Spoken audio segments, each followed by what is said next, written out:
Welcome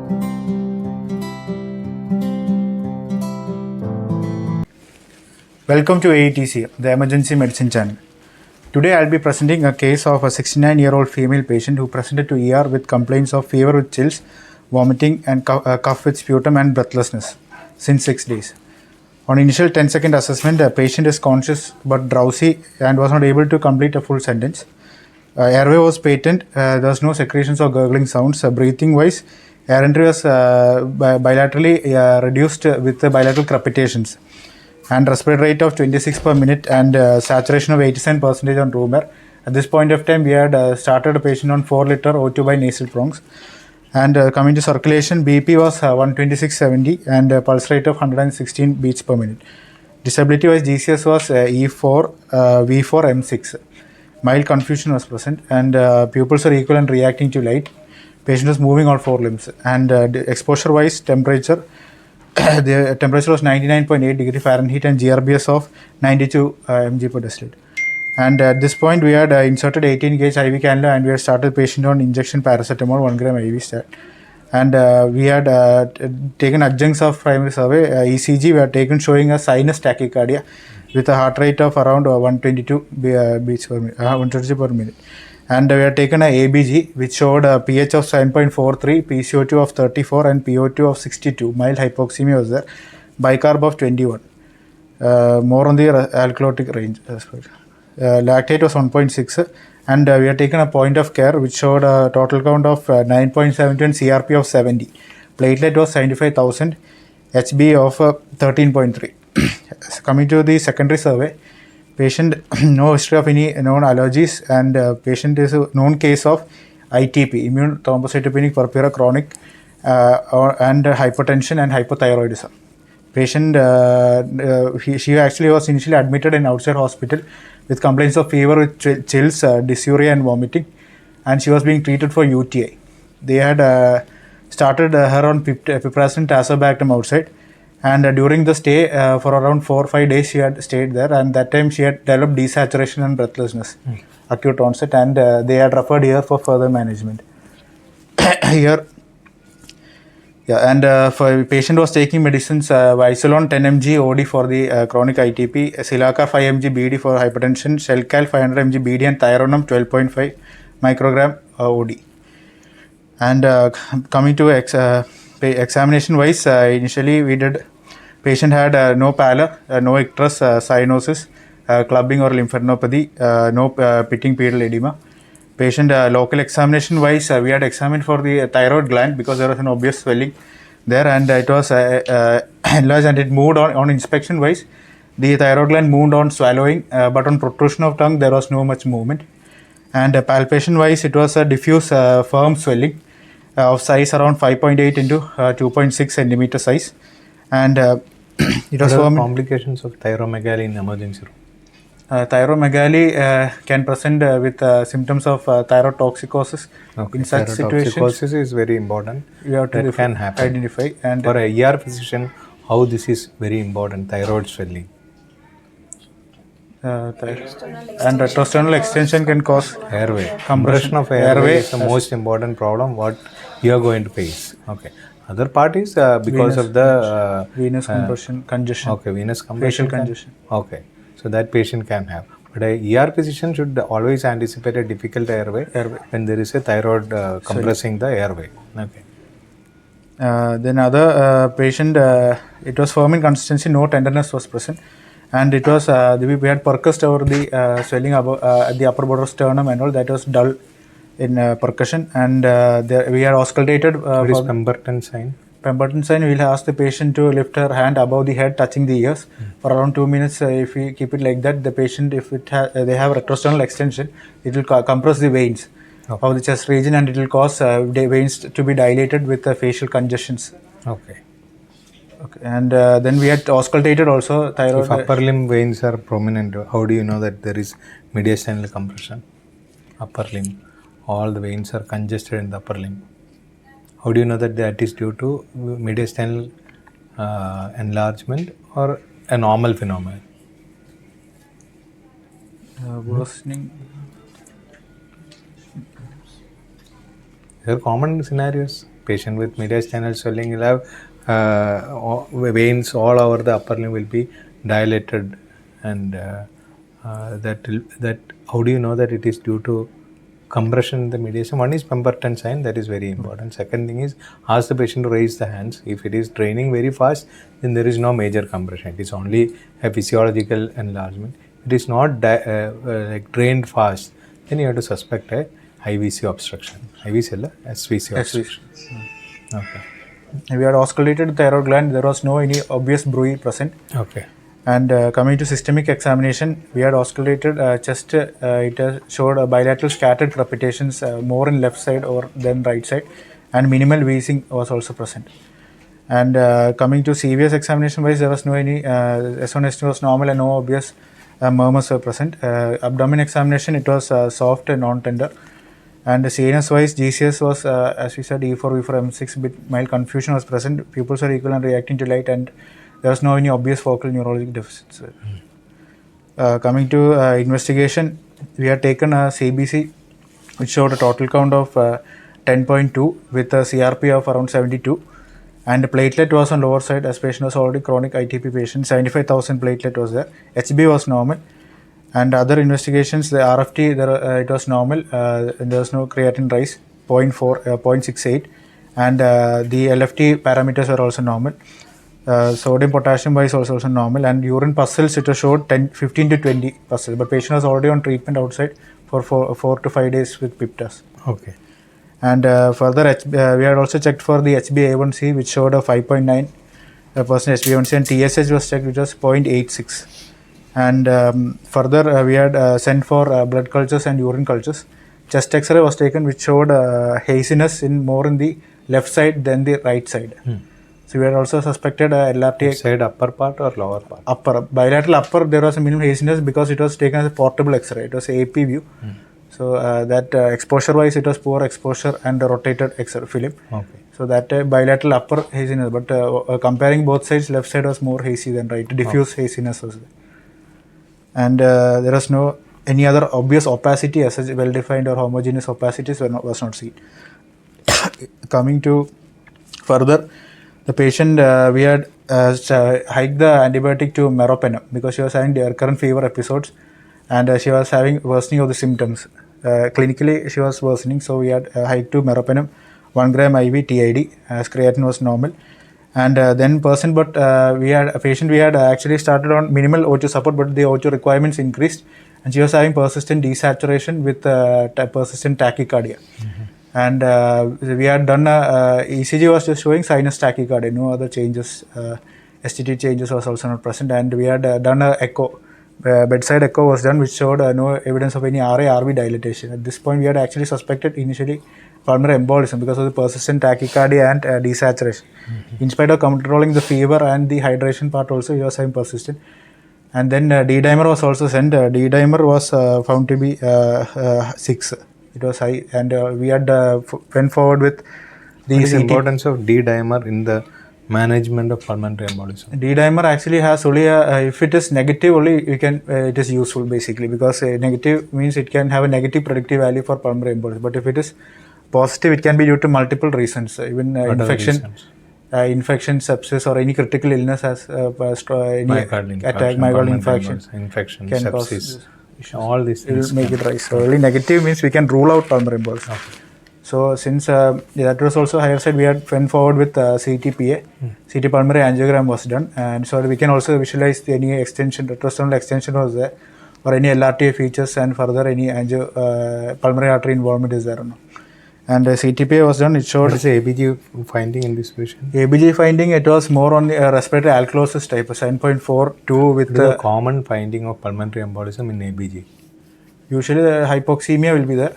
Mild hypoxemia or type 1 respiratory failure can be there. With PCO2, washout will be mostly seen because of the mostly they are present with respiratory alkalosis because of tachypnea, initial phase. Yes. Later it will become respiratory acidosis.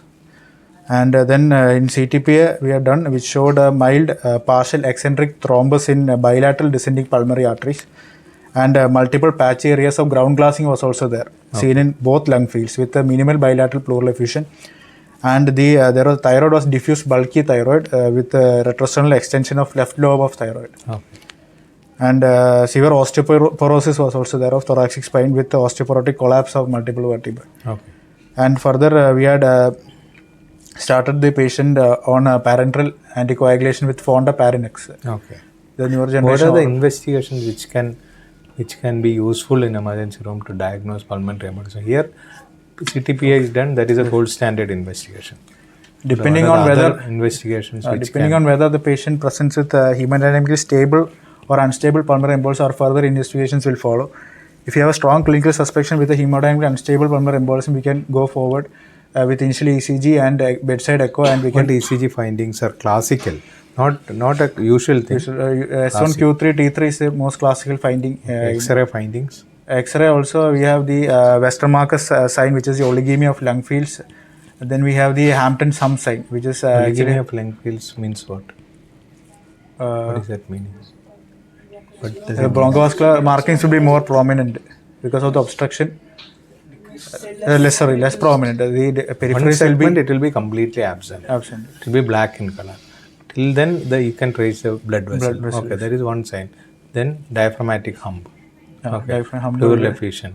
Okay. Because of infarction opacity, it will be seen as a wedge-shaped opacity. Okay. One lobe it will be completely absent of the circulation. So that is So ischemic stage, you X-ray can see. may be positive, may not be May not be positive. positive. ECG may or may not be positive.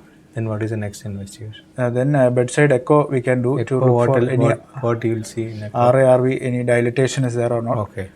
Then we Classically, can also see a that's- McConnell's That is classically seen when the patient is having hypertension. hypertension. Minimal pulmonary embolism or multiple pulmonary embolism, Usually long-term chronic pulmonary embolism, these things may not be seen at all. But pulmonary artery pressure can be increased in some patients. What is McConnell sign? McConnell sign, we will see RWMA in the right ventricle, but it will be spared at the apex region because of that left ventricle movement. What will happen to the septum? Septum, it will be thinned out. Thinned out and pushed to the opposite left side. Okay. So these are the common findings or not common findings. These are the classical findings, not common. Yes. Okay. Then you have CTPA Further is a classical. CTPA, But can you use nuclear medicine investigation in this? What is that investigation called as? VQ scan, ventilation perfusion scanning can be done scanning. in pregnant patients or in renal failure patients. If you cannot go for a CTPA, CTPA, then the next investigation of choice is Ventilation VQ scan, ventilation perfusion scan. What will happen to In ventilation? that ventilation part will be normal, but the perfusion will be reduced because It is of the called as mismatch. Ventilation perfusion mismatch. Will be. Where else you see ventilation perfusion mismatch? Ventilation will be abnormal, perfusion will be normal. What is that condition? This is just opposite of pulmonary embolism. What is it? Ventilation is reduced. Perfusion is good. Where will you get? There is also ventilation perfusion Obstructive mismatch. lung disease. Consolidation. It is consolidation. Sometimes X-ray you see a white patch. It can be pulmonary embolism. It can be consolidation. In consolidation also you get VQ mismatch. VQ mismatch. Here the ventilation is reduced, but perfusion is good. Whereas pulmonary embolism, perfusion is reduced, ventilation is good. Okay. How do you manage now this case? This case initially already. What are the other investigation you do? This is a elderly individual coming with bilateral pulmonary embolism. She is already having immune thrombocytopenia. She is having sepsis. What are the things you suspect in a patient who is having pulmonary embolism? Did you examine the lower limb? Did you Yes, do the Doppler study? Yes, Doppler was done to rule out DVT. Okay, so DVT has to be ruled out. Then what is the next thing? So this is an unusual case of pulmonary embolism in this age group. What are the predisposing factors for it? This may be simply because a patient is bedridden for last 1 week in a hospital. That is the most common cause. But considering the age of the patient, what other things you have to rule out? Malignancy has to be ruled Which out. malignancy? GA malignancy. Yeah, abdomen. Okay. She's a female patient and she can have ovarian or what is it? Uterine malignancies. Then, other than that, Then any hormonal replacement therapy, anything she's taking? she is taking any postmenopausal hormone replacement therapy. That is very important. She is a bedridden patient for last 1 week. That is itself is a cause. That is what is APLA syndrome, APLA syndrome. Antiphospholipid antibody syndrome. Can you get APLA syndrome in this patient? Yes or no? So female. Yes, sir. 45 years. So that is a concern. Okay. When you are becoming aged, like you get a aged patient, APLA syndromes are not very common. There is a genetical problem. Genetical problem means a gene related problem. But there is an entity called as sepsis induced APLA syndrome. Okay. So since it is an arterial infarct, this is an arterial infarct. Since it is an arterial infarct, there is a possibility of APLA syndrome. But APLA syndrome as such is not very common at this age group.